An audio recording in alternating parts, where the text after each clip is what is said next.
Les voy a contar un cuento, pero es necesario para eso irnos a otro lugar. ¿Y cómo lo vamos a hacer? Vamos a contar hasta 3. 1, 2, 3. ¿Ven?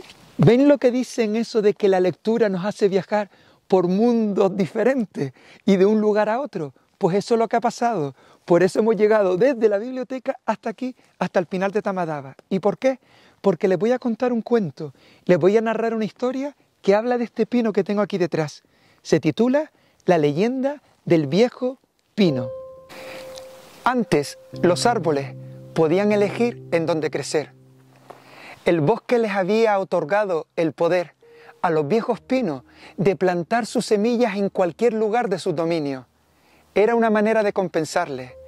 Era una manera de compensarles porque el bosque sabía que luego permanecerían el resto de sus vidas en ese mismo lugar.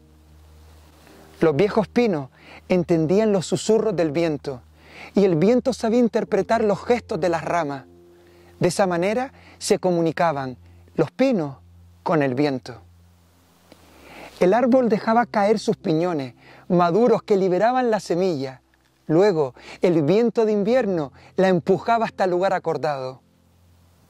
Al pino se le asignó una ráfaga que giraba de manera irregular, que soplaba de manera intermitente y que silbaba en otros tonos, a veces mayores, a veces menores, otras veces en tonos disonantes y otras aumentadas una novena o una séptima. El árbol no entendía bien al viento, tampoco tenía muchas opciones. Era la ráfaga que el bosque le había otorgado y eso no se podía cambiar.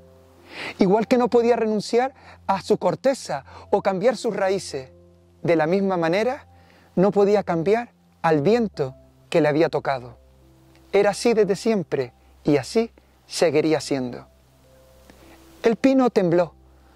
Una piña cayó y golpeó bruscamente el suelo. Una semilla madura se asomó entre los piñones. La ráfaga escuchó las ramas del pino y sopló para llevar la semilla a una zona rocosa. El árbol protestó.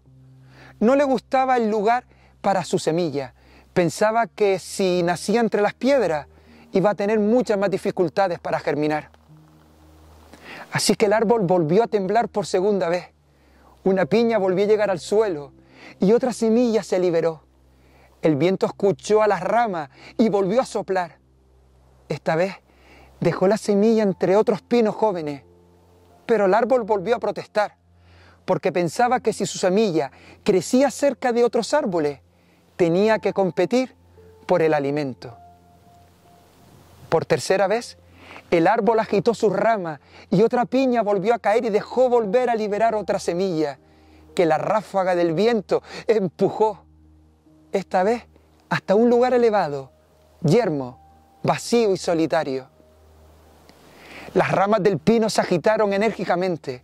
No quería que su semilla creciese en un lugar apartado, sin el abrigo del bosque. La ráfaga del viento de invierno estaba desconcertada. Ella se movía de un lado para otro, tropezando con todo lo que encontraba a su alrededor.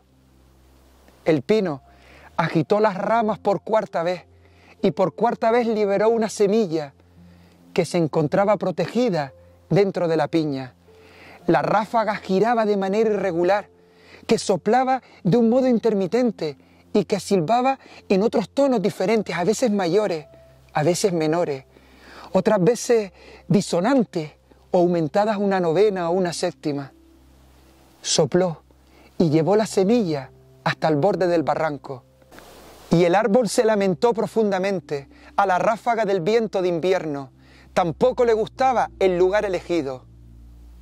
El bosque, viendo la actitud del árbol y muy preocupado por lo débil que se sentía la ráfaga de viento, con tanto ir y venir, por primera vez en muchos siglos, conjuró un nuevo soplo y le advirtió al ambicioso pino que la nueva semilla, cayese donde cayese, de allí no se iba a mover.